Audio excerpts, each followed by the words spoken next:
These always cause chaos, but here are two things that I didn't know existed or I didn't know about until coming from Canada to Slovakia, but I have many people tell me that it happens all around Europe, and these are two things. So, number one is getting paid at your job monthly. You get a salary once a month. And I thought that was so interesting. I have friends from school who are from Iceland who also get paid once a month. Mickey from Slovenia. Serbia gets paid once a month. And not every single job, I'm sure, but that's not even like a thought in Canada. You get paid either bi-weekly or weekly. And number two is the other day I went to the gym and I saw two men having a beer at 9 a.m. And Mickey said, yeah, that's normal. Welcome to Europe. Beer at 9 a.m. Now, that might not be a Europe thing, but I have a feeling it's a Slovakia thing. And that's quite interesting to me.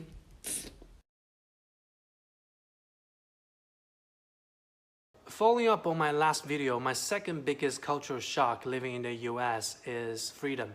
Now, I'm not talking about the freedom of carrying a gun or the freedom of being able to call your president stupid. I'm talking about the freedom of life choices. Now, I have attended college in both China and the US, and the first time I walked into a classroom in America, I was shocked to see there were students much older than me. And later I learned that they all had different life paths prior to college. And some went back to college for a second degree for a career change, and some joined the military, and some were exploring other possibilities besides college in their earlier years. A couple months ago, a 26-year-old young man became famous in China because he went back to college 4 years after he dropped out of college in 2017. But news like this would never become viral in America because a 20-something young man going back to college is very common in America. Well, in China, people are expected to follow a certain pattern of life. If you're a single woman over 30, you'll be considered a leftover woman. You'll face tremendous pressure from your family, and your chance of getting married will be very slim. And if you're a man over 35, but you're still not in the management position, then you'll be considered unhireable. So in the future, I hope Chinese society could embrace more diverse ways of life like Americans.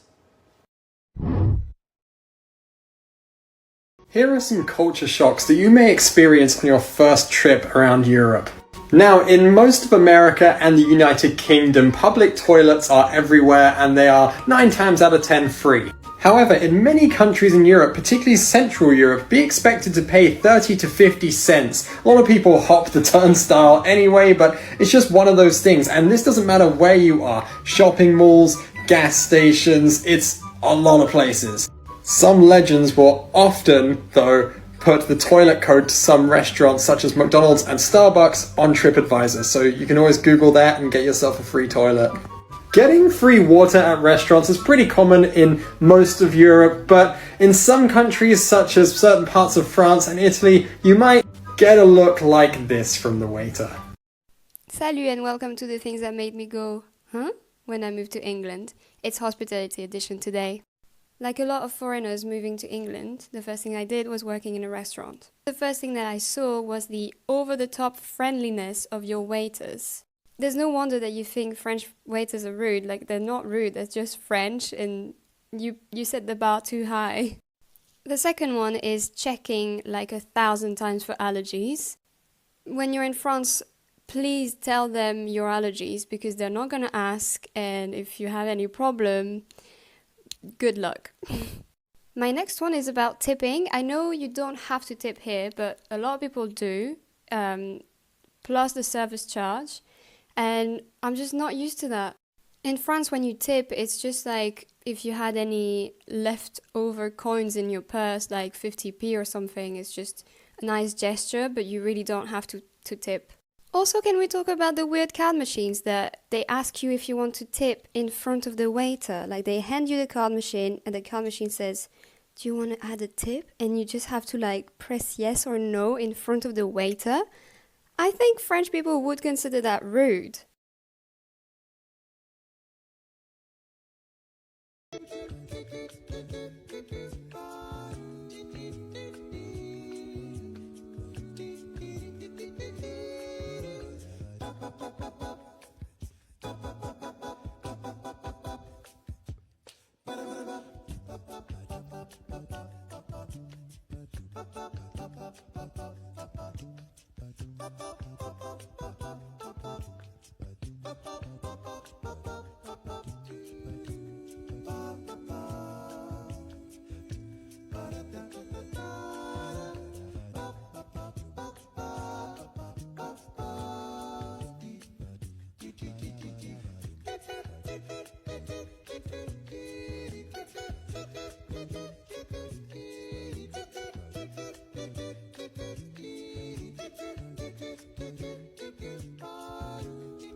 Hello, bonjour, and welcome to another part of Things That Made Me Go, when I moved to England.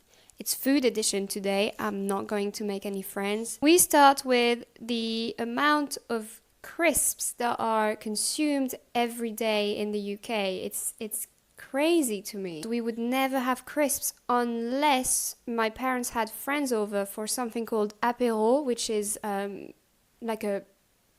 like having a drink before a meal. So they would invite friends over, open a packet of crisps, and I would be like, oh my god, thank god.